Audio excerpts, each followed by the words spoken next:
Tenemos una esperanza tan fuerte y segura como un ancla que sostiene el alma, anclados en la palabra, anclados en la palabra. Bienvenidos a nuestro devocional, anclados en la palabra. Tenemos esa esperanza tan fuerte y segura como un ancla que sostiene el alma. Gloria al Señor. Buenos días, mis amados hermanos. Bienvenidos a nuestro devocional. Vamos a estar orando. Señor, muchas gracias, Padre, por tu presencia. Gracias por este día tan hermoso. Bendecimos a tu pueblo y a cada uno de los oyentes, Señor.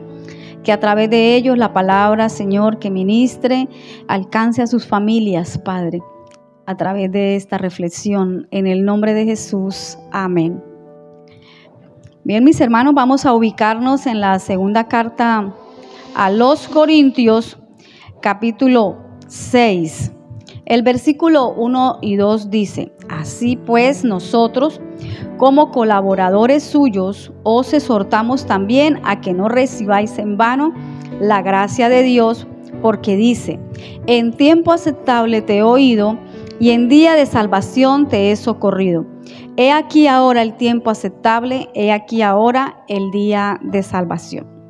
Entonces, nuestra reflexión se va a titular Salvos con propósito. El apóstol Pablo escribió que su misión era de embajador. Su ruego y propósito eran que todos los hombres se reconciliaran con Dios. Entonces, podíamos meditar primero, ¿cómo puede el hombre reconciliarse con Dios?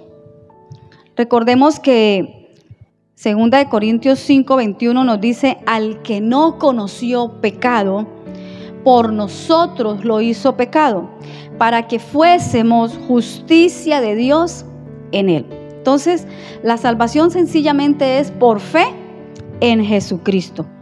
Solo debemos determinar creer en Jesús y seremos salvos por la fe puesta en él.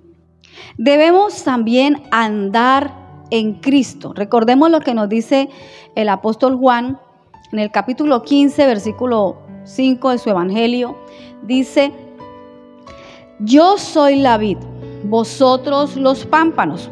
El que permanece en mí y yo en él, este lleva mucho fruto, porque separados de mí, nada podéis hacer. Entonces, no es solo creer en Jesús, sino permanecer en él. Permaneciendo en él, vamos a tener vida eterna.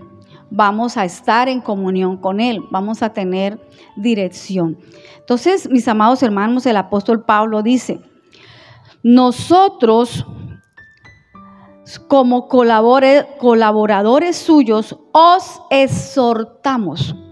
También, esa palabra también denota que no es solo creer, sino que también, dice, también a que os no recibáis en vano la gracia de Dios. ¿Cómo se puede recibir en vano la gracia de Dios? O sea, el apóstol Pablo está exhortando a los creyentes a no recibir en vano la gracia de Dios. ¿Cuándo un creyente recibe en vano la gracia de Dios? Miremos el versículo 3, que dice: No damos a nadie ninguna ocasión de tropiezo para que nuestro ministerio no sea vituperado. Cuando un creyente no da testimonio de su fe en su andar diario y de forma audible, comunicando la salvación que ha recibido, contando de las maravillas de Dios, no solamente con palabras, sino en su estilo de vida, en su ejemplo, entonces esta persona recibió la gracia en vano, porque nadie sabe que es creyente, o los que saben dicen que él por allá va a la iglesia evangélica, pero de evangélico no tiene nada. Entonces eso hace que los demás haya tropiezo. Entonces, mis hermanos, es como recibir en vano la gracia. No porque la gracia pierda eficacia, porque la gracia es gracia y salva al que cree, pero pierde la eficacia sobre la vida de esa persona. O sea, esa persona no está dando testimonio de lo que Dios le ha dado. Entonces, cuando un creyente no da testimonio, se convierte en tropiezo a los demás. Tercero, bueno, lo primero es cómo ser salvos, lo segundo es la exhortación del apóstol Pablo y lo tercero es que somos colaboradores de la gracia de Dios. ¿Cómo podemos ser colaboradores de la gracia de Dios? Cuando anunciamos el evangelio y compartimos con nuestro testimonio que Jesucristo es el Salvador del mundo. Veamos el versículo 6 y 7. En pureza, en ciencia, en longanimidad, en bondad, en el Espíritu Santo, en amor sincero, en palabra de verdad, en poder de Dios, con armas de justicia a diestra y a siniestra. Mire, todo esto son cualidades de un creyente que está dando testimonio de Jesucristo. Se mantiene para el Señor, da testimonio en pureza, en buenas palabras, en bondad, en generosidad, en el amor sincero para con Dios, en las palabras, en la verdad, en el poder de Dios. Entonces, ese es un creyente que está dando testimonio para el Señor. También cuando estamos dispuestos a sufrir por nuestro Señor, entregando todo por Él, dejando de lado nuestros gustos y deseos, caprichos.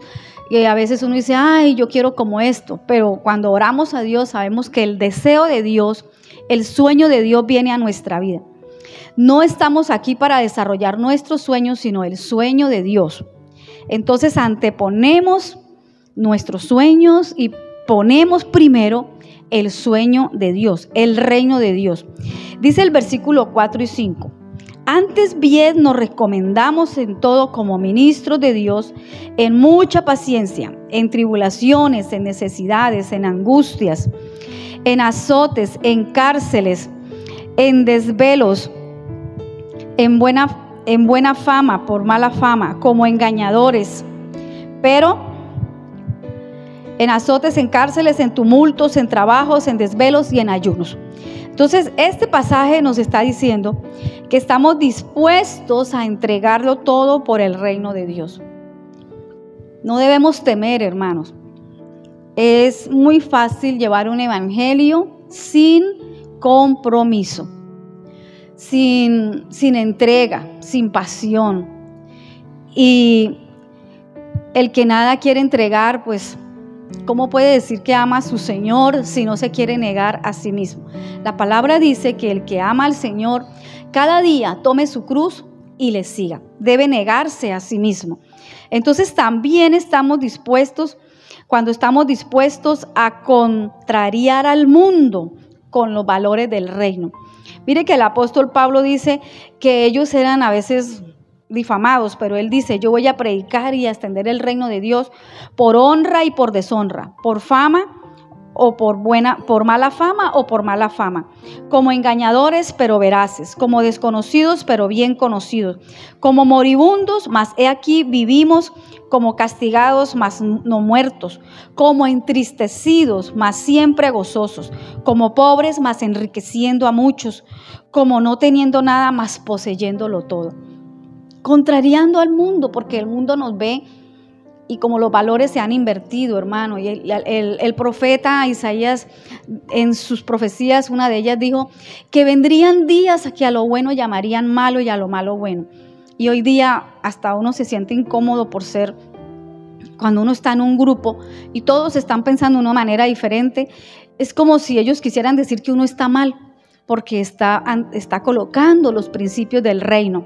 Entonces, mis hermanos, ánimo. Si alguien le ha dicho a usted ridículo porque usted no quiso hacer un soborno, porque no quiso hacer una trampa. Le llamó anticuado porque usted no quiso pecar de X o Y manera.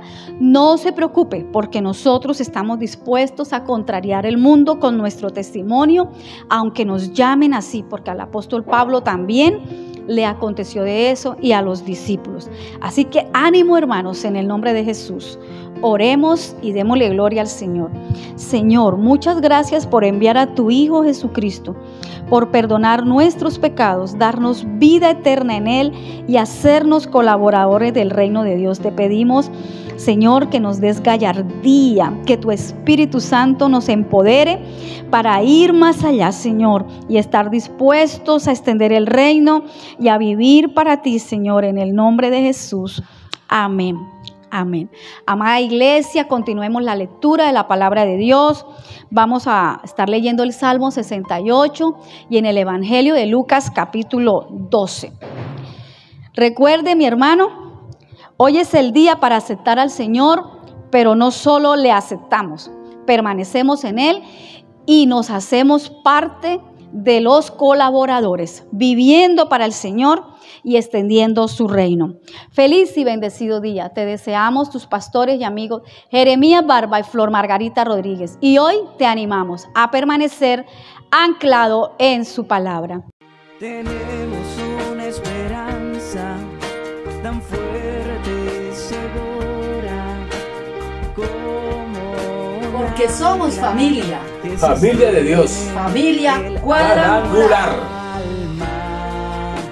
Anclados en la palabra. Estamos anclados en la palabra.